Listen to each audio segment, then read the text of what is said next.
Hi, Shane here. You're watching Irish Football Fan TV. Hello and welcome to Irish Football Fan TV. It's me, Paul, as always, and I just want to do a match reaction video from Ireland versus the Netherlands, which was a 1-1 draw, which Ireland went out on penalties due to some dodgy refereeing. But I just wanted to talk about the under 17s in general, and what a fantastic tournament they've had. They lost their opener to Belgium, which was unfortunate, but showed true character to come back, beat Denmark 1-0 with Troy Parrott getting the goal. Then they played against Bosnia, and they had to win that game. So they came out, Troy Parrott gets a goal, a great free kick, Adam Ida with a lovely, calm, composed finish. And they dispatched the Bosnians like easy work.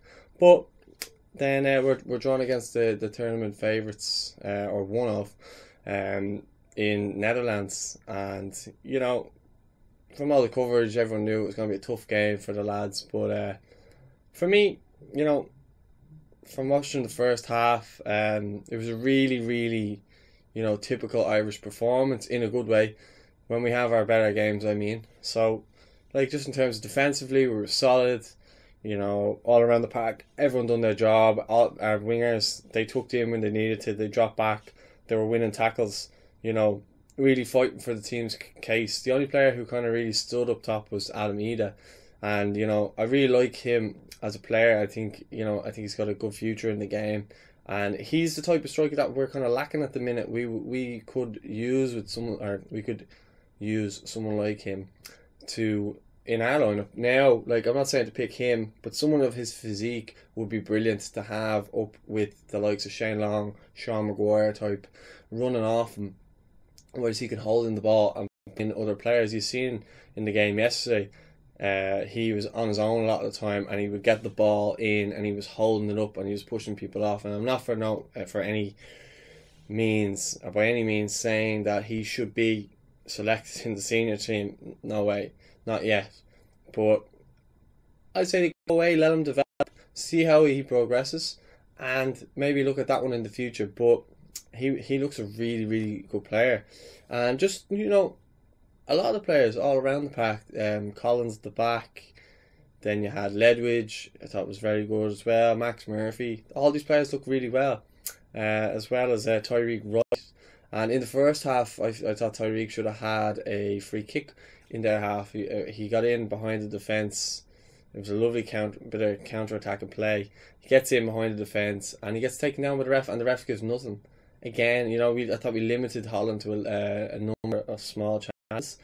Every time they looked dangerous or getting in, someone stuck in a foot and got rid of the danger. There was a lot of long balls up, but they were just trying to get rid of the danger, which was fair enough. You know, they knew the threat that Holland were showing, and they identified it. And, you know, they just kept on making them retreat, and they recycled the ball, and then they'd have to go back. So in the first half, you know, you have to say well done to Ireland. Then we move into the second half, and it's pretty much the same. Ireland limited them to not that much chances, and if they were taking any shots, they were from quite far out. I thought the team was set up very well. I thought they done a very good job. I thought as well they were lucky to concede. I mean, it was a lovely ball whipped in, and it was a bullet header, and, you know, you got to give credit to the Dutch team. It was a great set piece, to their credit. I thought the defending could have been a little bit better, but they're young, they'll learn. You know, it's one of those things. It's going to happen. But then Ireland, they, as you know, as you'd expect from an Irish team, they show real character to come from behind to then equalise. And the goal was very reminiscent to me of our goal against France when Robbie Keane scored in the playoffs, when we got screwed over then as well. If anyone, if you haven't seen that goal, go on YouTube. It just kind of reminds me of that. And I'm not by no means comparing Troy Parrott to Robbie Keane. By no means, I no stretch of the imagination. What I mean is, if the goal was just quite similar, that's all. Before anyone starts giving me pelters in the comments, I do think that Troy, you know, if he can continue his development, I think he'll progress into a really top player. But it's very early to be comparing to anyone, or, you know, let him grow into being Troy Parrott, and not the next whoever. Let him be him. Because, you know, if he's allowed to develop and he's allowed to do this and that, people got to remember he's young. He's not going to be the saviour. He's not going to be in the squad for a few years. Well, I don't think he will be anyway. That'll be interesting to see how that kind of plays out, how he gets on. Because obviously he's at Spurs and, you know, he scores goals for fun. And he's just a really exciting prospect for the future. But, you know, from that kind of moment onwards, Ireland didn't really look troubled. And I thought they really battled well. And, you know, there was a stage even late in the second half, where they were just getting the ball and they were just kind of playing with it in their half, and they were taking them into the corner, and you know, they were almost kind of toying with the Dutch team at that point. You could see they were playing for penalties then at that point, Ireland were. But we'll get into the penalties anyway, the juicy bit, as probably everyone wants to hear. Like, Adam Ida misses the first penalty, which was unfortunate. You know, I thought he was a bit casual in his stepping up to take it, but, you know, as I say, I think he'll develop into a really good player and he'll learn. Maybe next time he'll go for power rather than, you know, trying to make the keeper go the wrong way. Because, I mean, if the keeper goes the wrong way, it's a lovely finish, and I'm sitting here going, you know, what a great finish that was. So, Adam, if you are watching, I'm not criticising you. I think you'll learn from it. I do think you're a very top player. Yeah, then if you look at it, then the goalkeepers, you know, they move off the line for every penalty almost, and because the goals were scored, it wasn't retaken.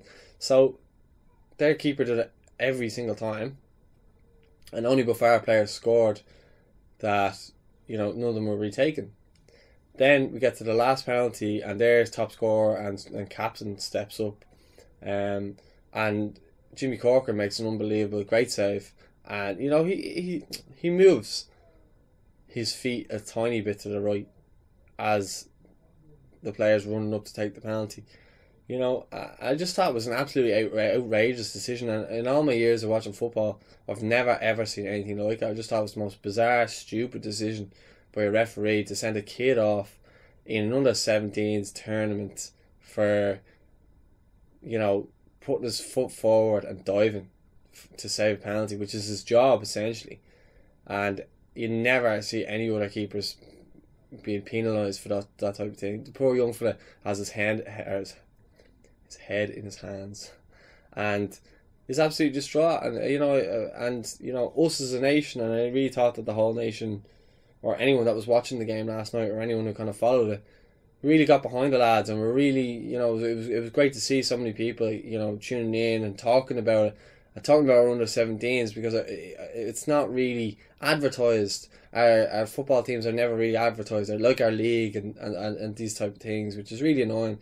But it was great to see, you know, people getting behind our players and tweeting to the likes of Jimmy Corcoran and stuff, and telling them, you know, Instagram commenting on his pictures and saying, you know, well done, kid. You know, if I was you, I would have done the same thing. And if I was him, I would have done the same thing too. He didn't do anything wrong. As you can see with Martin O'Neill, which I really, really, you know, I gained a lot of respect for Martin O'Neill for what he did, going up to the referee and then going up to young Jimmy Corcoran. And, you know, the togetherness of that squad was really, really evident to see. Like, even when Troy scored that goal, you know, you could see them all, they all piled on him and stuff like that. And you know, there was just a real good atmosphere in that team. And for me, it looks like that team could go on to do good things in the future. Well, definitely a few of them. They all look like they could be comfortably playing at a decent level in the future, I'm sure. But, you know, that referee, it's the same old thing. We're always getting screwed over in these UEFA competitions. And, you know, it's annoying because had they beaten Netherlands, who knows what they would have went on to finish up, because, as I say, Netherlands were the tournament favourites. But I've kind of rambled on a bit, so I'm going to let you guys tell me what you guys think in the comments, and you know, let us know what you think. And don't forget to subscribe. We're on that 2,000 subscribers now, or we're aiming for 2,000 subscribers now. We're at 1,920, so we need 80 subscribers to reach that 2k before May. So make sure you do it. Let me know your thoughts in the comments. Don't forget to drop a like in the video. And as always, thank you very much for watching Irish Football Fan TV.